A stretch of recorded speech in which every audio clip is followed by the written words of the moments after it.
very happy to introduce our guest author, who is Dennis Bock. Dennis is an author, travel writer, book reviewer, and creative writing lecturer. His books have been shortlisted for the Scotiabank Giller Prize, the Amazon Books in Canada First Novel Award, and the International IMPAC Dublin Literary Award. Dennis's newest novel, The Good German, was released in the fall of 2020. Welcome, Anne and Dennis. Thank you. Thank you so much. Oh my gosh. Okay, I have to begin by saying I'm really super excited because Dennis was actually one of my instructors when I was studying creative writing, when I started studying back in 2007, and I took my final novel writing course with Dennis. And Dennis, this is an amazing opportunity for me to publicly thank you. Perhaps we can begin with a short reading by you from your new novel. Yeah, sure.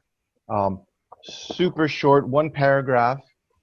I think this is actually the first reading I've ever done publicly. So anyway, I'll give it a shot. I don't know. I hope some of you have already read it. If not, well, who knows, right? This is from page 25. Perhaps the one sign that puzzled me most in those early days was not the number painted on our front door, mistaken at that early age for our home address, added to the more recognizable street number, 115, tacked onto a front porch post, but the nervousness that plagued our father when he was in public. At home, he was calm and happy, or at least he seemed that way to me. The sort of father who pulled a coin from your ear on your birthday or played Herb Alpert songs on his old dented trumpet. But in the street, he was always on guard. "Come on now, William, get a move on," he'd say, throwing a glance over his shoulder. He didn't associate with men from the shipyard as far as I can remember, and I have no recollection of visitors calling at home when I was a boy. But at the annual company picnic, he never played pickup baseball or talked with the men in the beer tent where so many other fathers seemed to collect. He sat with us instead, and once, after I made the mistake of speaking the wrong language, he raised a finger to his lips and reminded me that outside the home we were to speak only English. The Good German was released by HarperCollins, and one of the novel's blurbs reads, "It's an astonishing concept that speaks directly to our current times." And I just thought that actually captured the story like that. So could you please begin by telling us a bit about the Good German as a way of introducing the novel to us? Yeah, well, I'm intrigued by the vulnerability of the world, the idea that history can turn, pardon the cliche, can turn on a dime, that history is so susceptible to happenstance, like historical events, like the way we know the world now, is a result of a billion uncountable, interconnections and coincidences and turns of events, large and small. And so, so I use that as the sort of like the premise to get into the story that I ended up writing. I turned history slightly one way from the way that we know it to have happened, and followed the consequences. And when Leon Rook said that about my book, it's relevant to our times. Who would have thunk that in 2020 the United States would be flirting with fascism, right? It's an astonishing thing, and it's just this piling up of ostensibly kind of meaningless little events that sort of coalesce just at the right and the wrong time, and turn history one way or the other, right? So I mean, like, for example, if The Art of the Deal hadn't been written, hadn't been co-written or authored, back in the 80s or whatever it was, that sort of launched that Trump aura, nothing would have happened he would have just sort of, faded into obscurity as a rich guy who nobody cared about. But his persona grew, and the mystique grew around him, that enabled him to, get a deal with Mark Burnett in that reality show.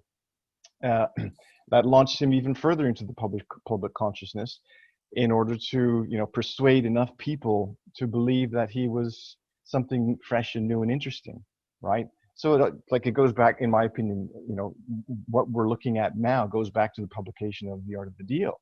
It was like that first myth making that ended up putting Trump in the office of president.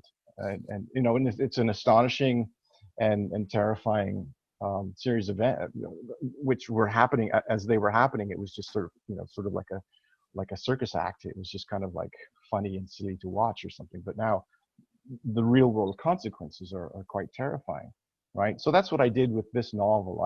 I pinpointed a moment in history and turned it slightly and sort of followed I won't say the logical consequences, but followed possible consequences that emerged from that slight torquing of history.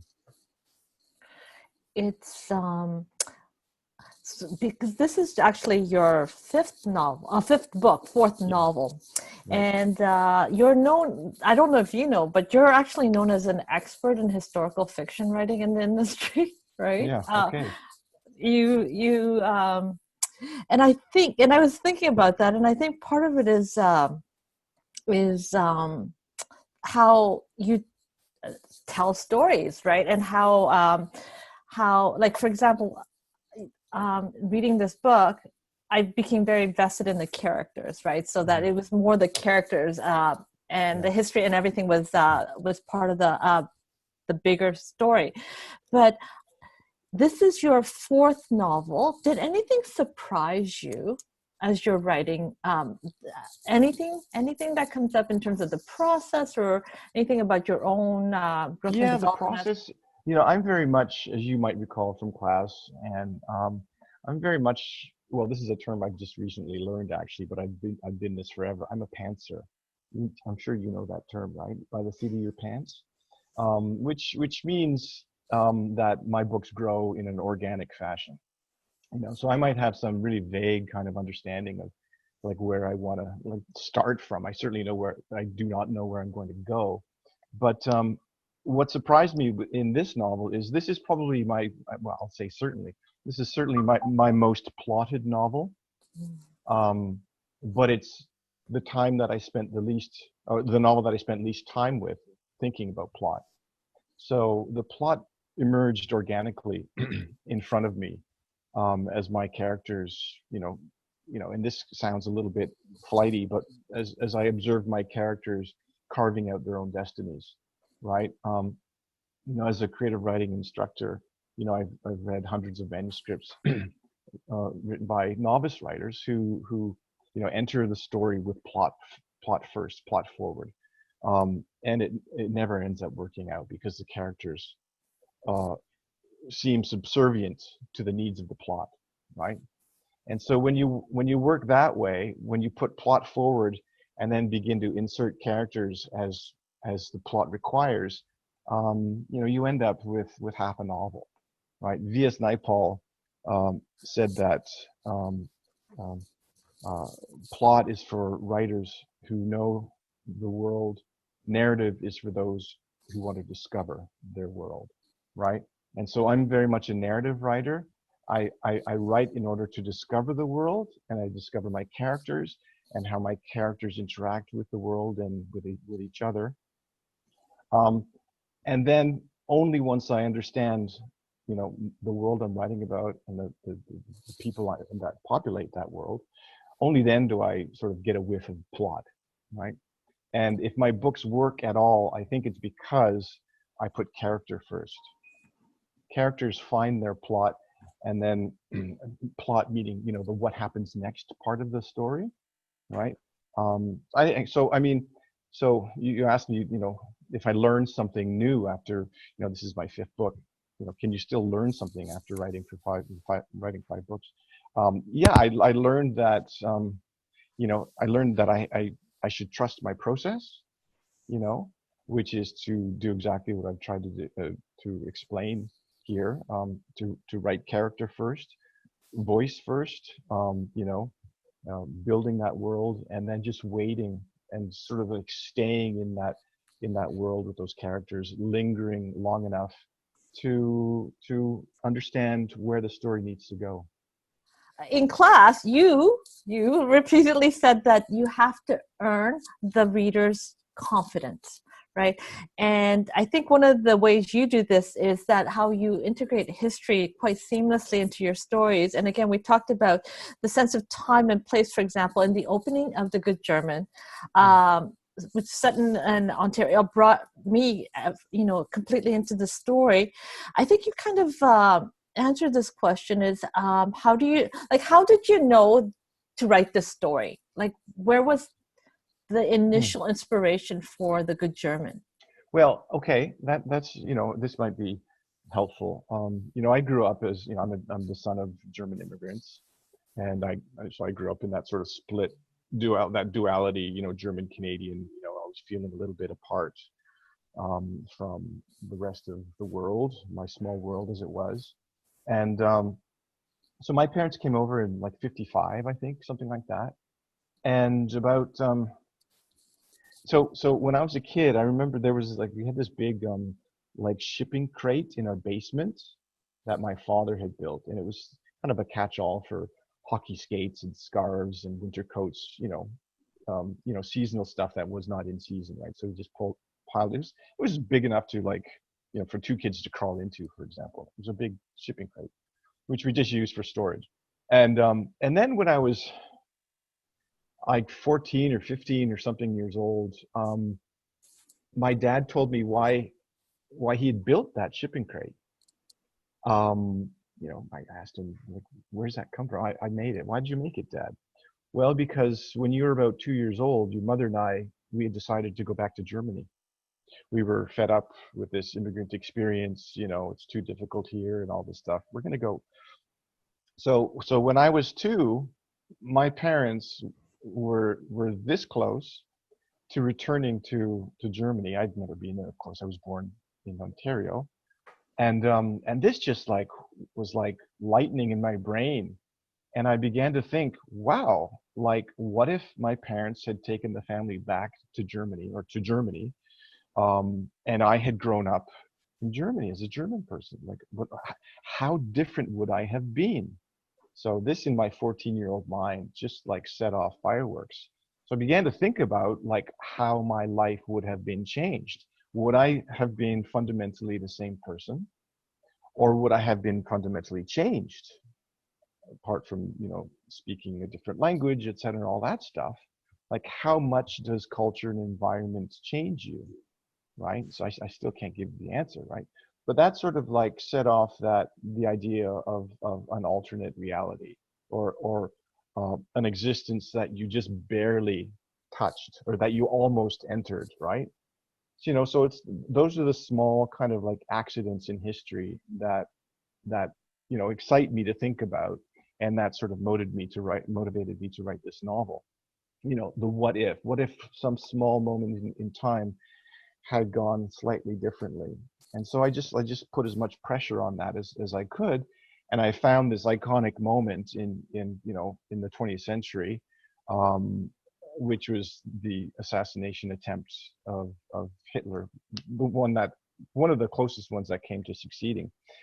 So I found this iconic, potential turning point in history, because I like to chase down those iconic moments. Like in the Ash Garden, I dealt with the dropping of the bomb on Hiroshima, right? This is an iconic moment, and it means kind of we understand intellectually the watershed significance of that moment of Hiroshima, and of what would have happened if Hitler had done, the attempts on Hitler's life. But they're kind of dehumanized in a sense. They're concepts, they're ideas, they're iconic moments in history. But what I like to do is to humanize that moment, right? So in the Ash Garden, I did my best to humanize Hiroshima, right? Because we understand that, okay, 250,000 civilians were incinerated and all this stuff, and it brought the world into the nuclear age. And so we understand those ideas and those numbers as great big general concepts, and are rightly horrified by those concepts. But what my job is as a writer of historical fiction and fiction period is to find find the human touches, find the human moments, find one or two or three characters who were touched by, who were shaped by that history. And that comes from my own experience, right? Because my parents were children during the war. um, and so, you know, my first experience with war, I'd never been in a war, but my first experience in a war was the first person accounts that my parents brought to me when I was a kid, right? And then I understood, oh, you know, the war in Europe and World War II and the Holocaust and Nazism and all that, right? But my first experience was a personal first-person connection to the war. My mother had suffered as a child. So that's what brings me back. That's what puts me in the context of war, global conflict, and chaos, but accounts for my instinct to go small, to go personal, to make it, you know, real. This is a deeply serious novel, I think, and has to be considered that way and respected that way. I can't think of another novel written in Canada in the last 25 years that grapples with these questions. Okay. Was there any? I mean, it was wonderful to read it from a Canadian point of view, and also from my hometown of Oakville, right? Yeah. But it stands out that way, Dennis, so much. Like it's so great to be reading at this level. That's awesome. Well, it stands out. It's different. If you could articulate in what way, I might be able to. I thank you so much. I'm glad you feel that way. Well, I read a lot of fiction, and some of it's Canadian fiction, and I don't find that many novels that are willing to tackle subjects of this gravity. I mean, The Ash Garden did.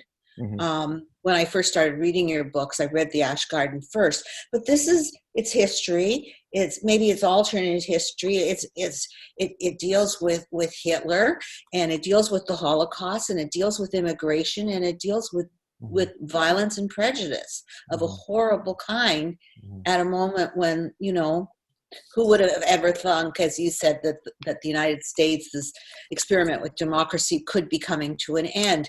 And I think, how were you when you were writing this book? Were you afraid to tackle? Yeah. Often very depressed. Yeah, no, but not because of the subject matter, because it's like so freaking hard to write a novel, right? It's like, I don't know what to do next. Oh my God, I'm stuck. No, I mean, these are themes that I've been interested in, you know, all my adult life. Prejudice, generational guilt, you know, and I wanted to, and guilt by association, etc. You know, so we know that there's prejudice according to the color of our skin, our sexual preference, our gender, all sorts of things like that, right? You know, I won't claim to be a victim at all by any stretch of the imagination.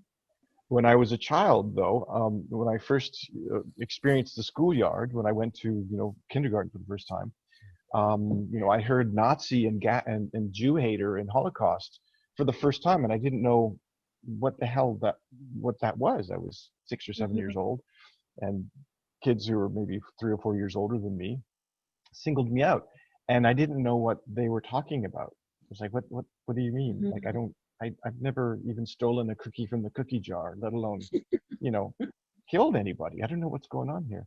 So like, it just kind of, you know, I don't know if I thought too deeply about it at the time, other than just being sad and a little bit sort of like confused.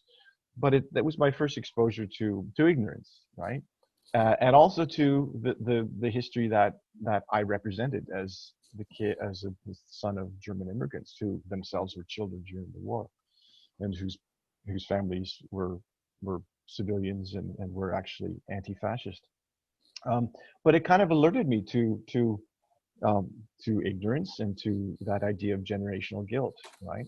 So I'm speaking to you from privilege and position as a white man, but in a small way, I kind of, you know, that was my first contact with a form of prejudice that is, you know, so much so much more violent to so many more people in the world, you know, people of color, etc. But yeah, so I mean, I wanted to develop those ideas, and so I flipped it on its head, right? And I turned Germans into the victims in Canada in a way that they weren't. I mean, there were German internment camps and German immigrants, like my parents did, feel a little bit of pushback when they came over, etc. But I wanted to ramp that up as much as possible. So. And she asks, I wanted to ask about Dennis's research process as a writer of historical fiction. How does he find information and work with the idea of historical accuracy, especially since The Good German has an alternate reality plot point? Yeah. Well, I don't do much research. Okay, the cat's out of the bag. I'm not really interested in research. Sorry, who was this? Who's this? This is Lois. Lois. Hi, Lois. Thank you for the question. I did a fair bit more in for the Ash Garden, but even still, not very much. Like I said before, I lead with my characters. So the historical stuff is, for me, in that sense, in terms of the research, is just background. It's like, what kind of food did you eat back in 1945 in whatever country, or that, like, what kind of clothing or something, if it's relevant. But I find that, and I've taught a whole bunch of historical fiction courses, I find that the ones that you can really tell the writers who spend most of their time not writing but researching on the internet, their historical era, because it's just full of like details that are like, okay, how does this detail help me understand the characters any better, right? So I think an overabundance of historical detail in fiction is often the crutch and an excuse for a writer who doesn't know better to keep writing. What I do is I put as much pressure as I can on my characters, and on my setting, right? Like the mood, right? I've said before, not here, but elsewhere, and when I start a novel, I start with a location, a time period, and a mood. Okay, a mood meaning like nostalgia or optimism or reverence or despair or whatever, and I locate that in this case it was like Oakville, 1960, 1970. I grew up in the 70s in Oakville, so it was like that kind of, like, I built an atmosphere and so on. But in terms of like the historical stuff, like there's just a little bit of the framework, how it happened, the Elser, building the bomb and planting it and so on.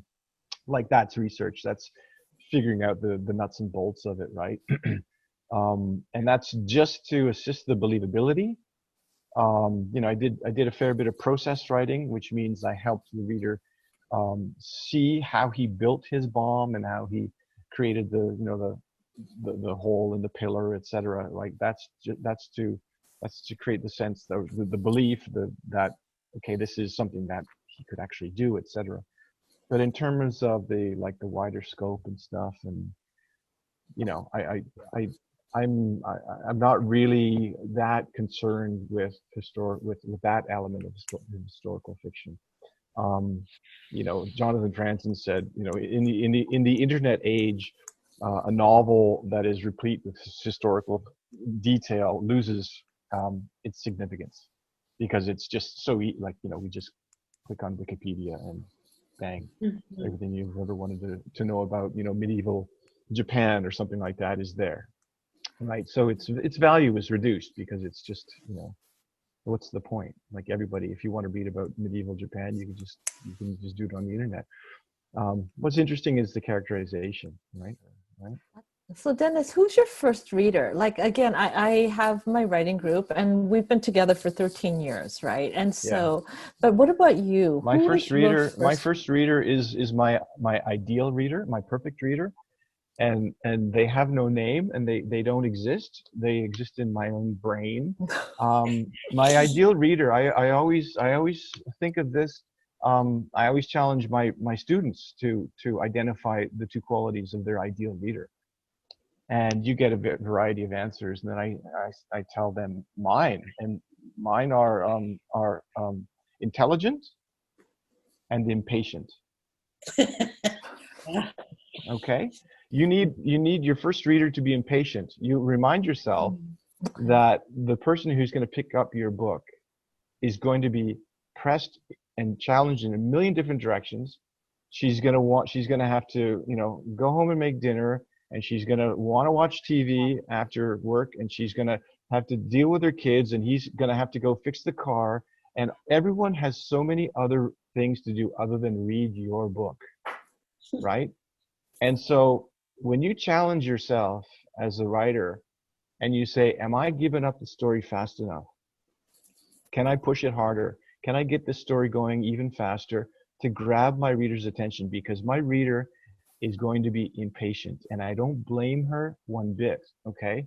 So you got to offer something that's hot and beautiful, right? Like dazzling, magical, wonderful language, or the promise of a plot, like really, really, really, really early, okay?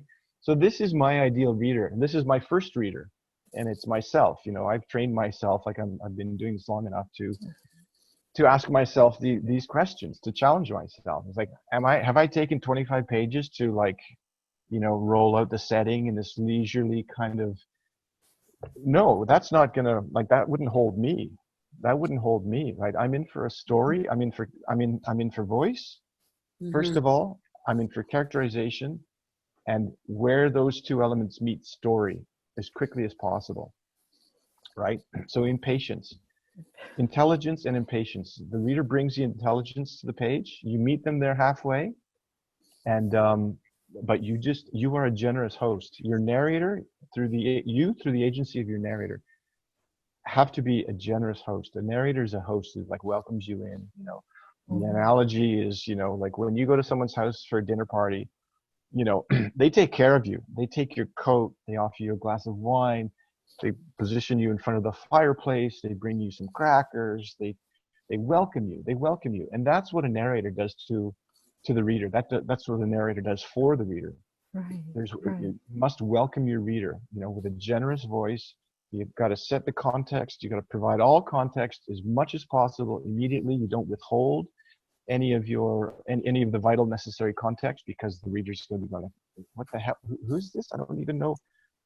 So that's the sort of thing that I think a lot about as my own first reader. And then I send it to my secondary readers, which are a couple of old friends. Okay. And they'll say, "Oh my God, this was so boring. I was impatient really quickly. Do it over again, Dennis." Actually, yeah, it thankfully it doesn't get to that point anymore, because I cracked the whip on my own, my own writing habits is well enough that I do offer story and voice quickly enough. What can we as readers do to support you right now? Well, you're doing exactly that, by dialing in and saying hi, and reading my books. For many writers, well, for all writers, this is our bread and butter. It's lovely to be able to to keep writing and to make a modest living. So I really appreciate the fact that you've done this. You showed this interest and bought a book or two. That's terrific. And if you can, tell two friends. I mean, this is in the age of, COVID days and so on. The publicity landscape is just absolutely has been just raised. It's just terrible. The Globe and Mail's barely doing any reviews anymore. The Toronto Star likewise. So the only avenue or platform or medium that we have now, writers and artists in general, is social media and so on. So so I appreciate the time and effort you put into this, Anne and David and Fiona. So that's all. Just reading my books and the books of other writers and so on is just it's a wonderful gift.